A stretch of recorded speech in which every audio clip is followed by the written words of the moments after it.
Para actualizar la información económica ya me acompaña en el estudio mi compañera Daniela Blandón. Daniela, buenos días, nos volvemos a encontrar. Muy buenos días, bienvenida de vuelta, Valentina.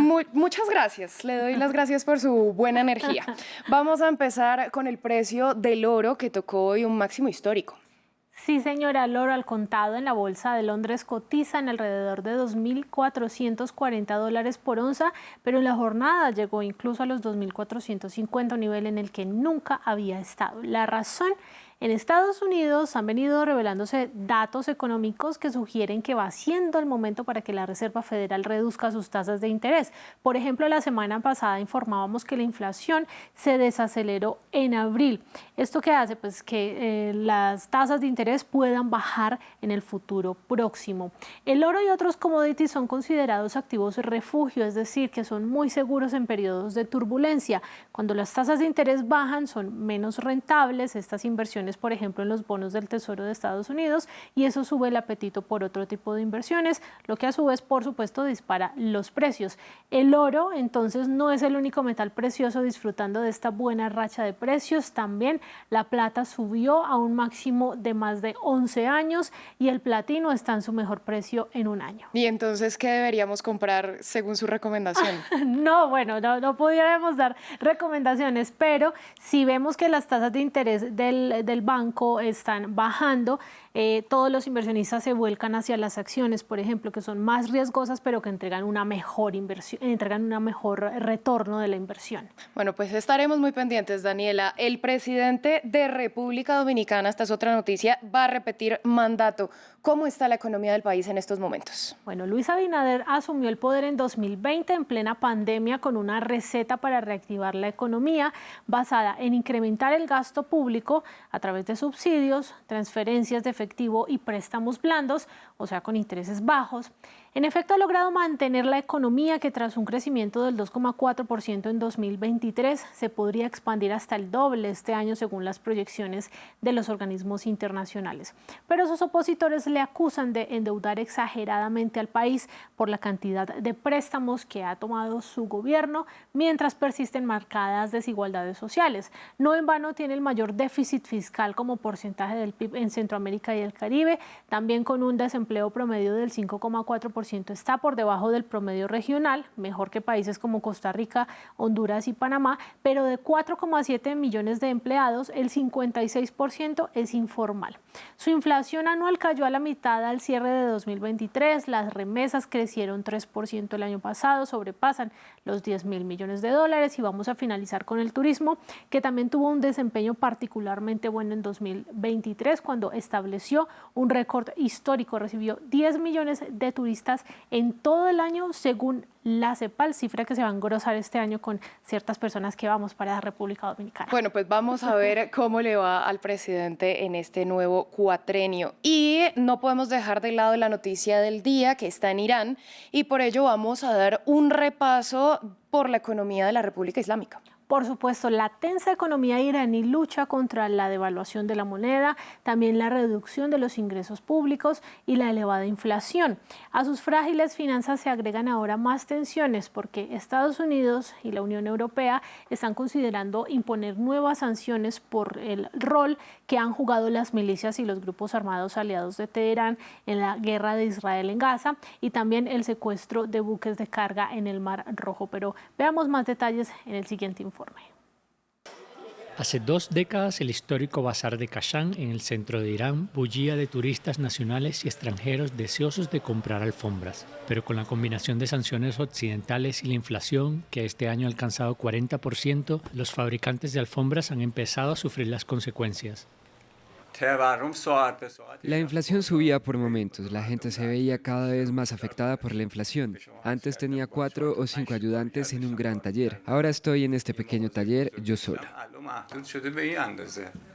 La economía de Irán lleva una década en retroceso y recibió un duro golpe cuando el entonces presidente de Estados Unidos, Donald Trump, se retiró del acuerdo nuclear de Teherán y volvió a imponer sanciones en 2018. El PIB de Irán se redujo de $408.000 millones en 2015 a $366.000 millones en 2023. La economía iraní es frágil y cualquier inestabilidad añadida podría aumentar la presión sobre una clase media ya de por sí mermada. En el último año, el rial iraní se ha devaluado un 15% frente al dólar, lo que dificulta a los iraníes el acceso a productos importados. Y a pesar de la devaluación del rial, socios comerciales clave como Irak, Turquía e India han reducido considerablemente sus importaciones de productos iraníes. Estados Unidos y la Unión Europea están estudiando nuevas medidas económicas contra Irán, debido a su papel en el conflicto entre sus milicias e Israel. No obstante, el ministro de Petróleo iraní ha afirmado recientemente que el país está exportando más petróleo que nunca, principalmente a China.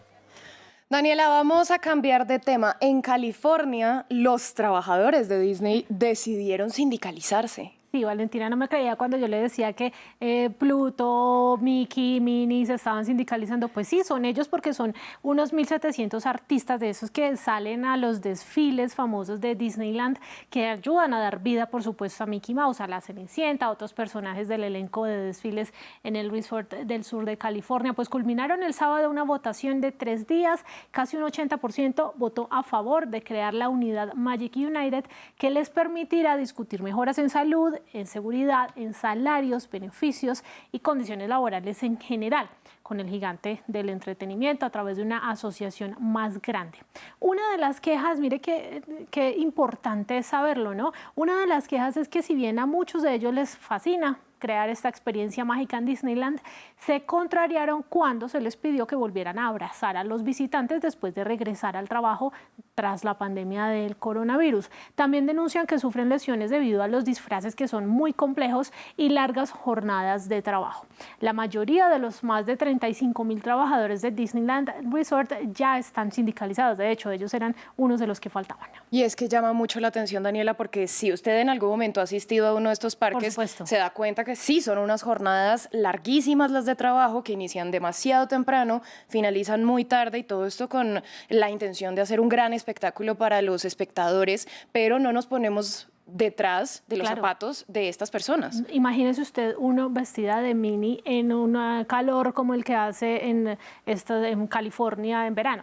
Bueno, vamos nosotros a cambiar de tema. En Reino Unido lanzan una moneda conmemorativa de la Segunda Guerra Mundial. Bueno, este año se cumplen 80 años de los llamados desembarcos del día D.